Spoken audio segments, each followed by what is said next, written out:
on. Yeah. Yeah, sure. For me too, we can see here.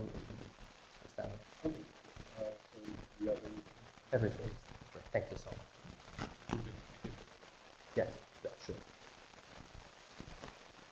So, what was your name? Sato. Thank you. Welcome.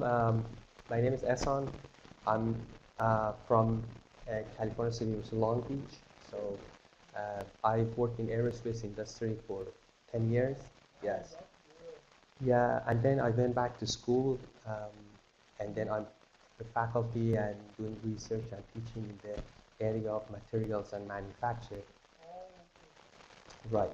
So, and one of the subject or topics that we want to talk about today is exactly related to what I've been doing in mostly measurements and instrumentation and control too. So in your textbook, if you go actually right there, you have a chapter, page 46, right? Or section 46 and section 47, which is the instrumentation and measurements, and section 48, which is the control, which I'm not sure you like control or not, but this is talking about Laplace transformation and all of it. So you know, measurements and instrumentation is a very important part of what we want to do. So in a sense that the accuracy of the measurements is really important for us. So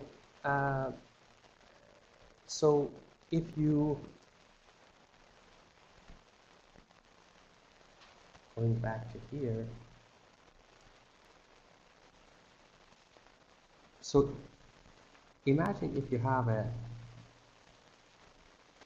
is a city that you want to shoot three, let's say you shoot one here, one here, one here.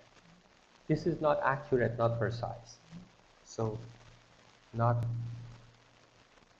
accurate, not precise.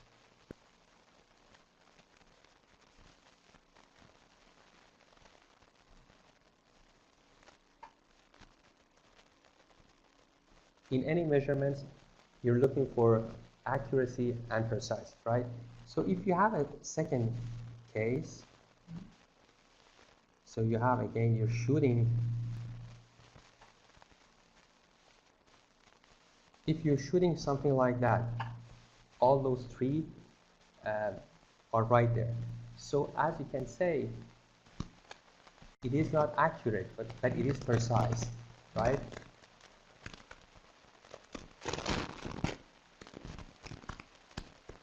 It is not accurate, but it is precise. And then our goal is usually in the measurements. And the measurement could be to have not only precise, but also accurate.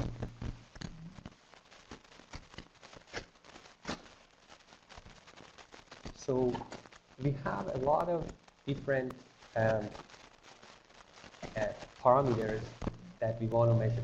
So think about it. You want to measure the strain. You want to measure the pressure. You want to measure the temperature of the process. So or you want to measure like the oxygen concentration, or you want to measure the pH of a solution, or the concentration of hydrogen. So you need a device that actually can transfer or transmit whatever signal, whatever like change that you have. Let's say you have a temperature change to a kind of other signal that's readable for you. For example, it can be from a strain to electrical. So that's called transducers. And in this chapter, we're talking about transducers or sensors that actually get one physical phenomena and translate it to another one that's readable for us. And then it's talk about how sensitive these transducers are, how reliable they are, and what the accuracy of these transducers and everything else. So some of the, you know, I want to start with, so the practice exam here. We talk about the practice exam, and then we, at each practice exam, we go to a specific topic in those chapters. How do you like it that way? So we cover all the practice exams together. So if you go to the practice exam number, these are the one that's assigned for me to tell you guys. So this one. Go to practice exam number 71. So you have it, it's open? Okay, so this is a power plant operates at the following simple Rankine cycle, right? Water is a working fluid. So disregard the pressure loss in a piping, steam boiler, and superheater, and neglect kinetics and potential energy effects. Assume a steady state conditions. Now the question is, if the pump, which is right here, if the pump isotropic, the efficiency is 70%, we're looking for getting the power required to drive the pump. So a way we approach it is, let me go back to our node that we have here. Okay, so I can draw that for you here. So you have a pump here, correct? So the liquid, which is the air, which is the water in this case, is coming in. The pressure at this point is 0.01 megapascal, correct? And the pump, what the pump does is the pump increases the pressure for you, correct? So the pressure after the pump, the P1, is going to be 1 megapascal pressure, correct? So, and then the efficiency of the pump is, what's given is 70% or 0.7 or 70% is the efficiency of the pump. So the water, which is incompressible, is the working fluid in this case. So, and then the water goes with the 50 kilogram per second, which is the mass flow rate of the water, correct? So now it says that we're talking about the Rankine cycle. So let me write down for you what the Rankine cycle is.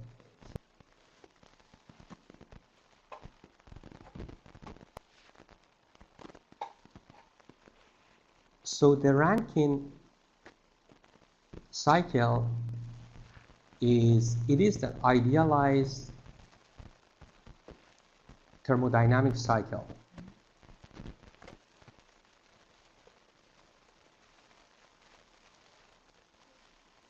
of a heat engine. What the heat engine does is convert the heat, that converts the heat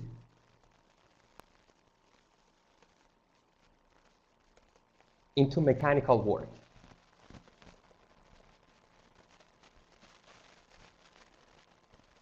This is exactly what we will be having.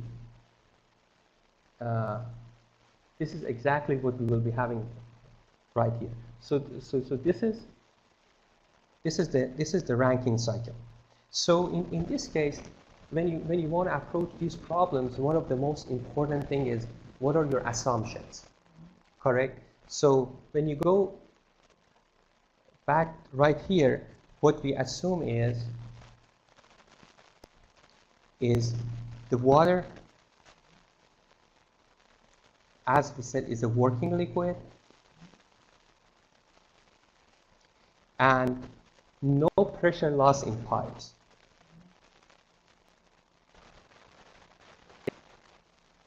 Because if there is a pressure loss in pipe, it's going to add another term to your energy balance, and it's gonna be a little bit of more. It's a little bit harder. You need to know more parameters to solve. And then another one is assume we have a steady state, which is also a very important assumption, which means that you don't have any change of parameters with respect to time. So now the pump efficiency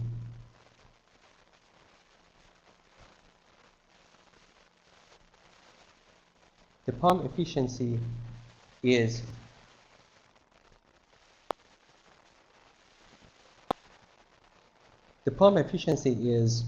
the degree of degradation of energy in a steady state flow.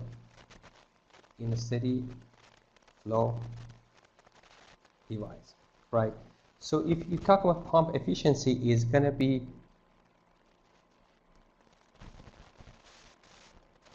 be your actual work. What ideally it would provide us is going to be W actual versus in the denominator you have how much actually work you get from it, right? So then it's going to be the efficiency of the pump. In these systems, if you go back to your thermodynamic concept, so we have TdS equal to delta H minus density delta P, correct? Go ahead. What's that?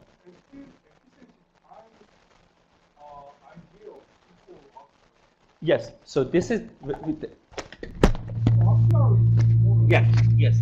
The way we put it actual is in the notes, but this is a smaller than this. This is what you really get, and this is what you ideally assume. Yes. Yes. This is. Yes. Yes. So in the notes, I wanted to keep. Can you hear me? Sure. I put it here, so so yes.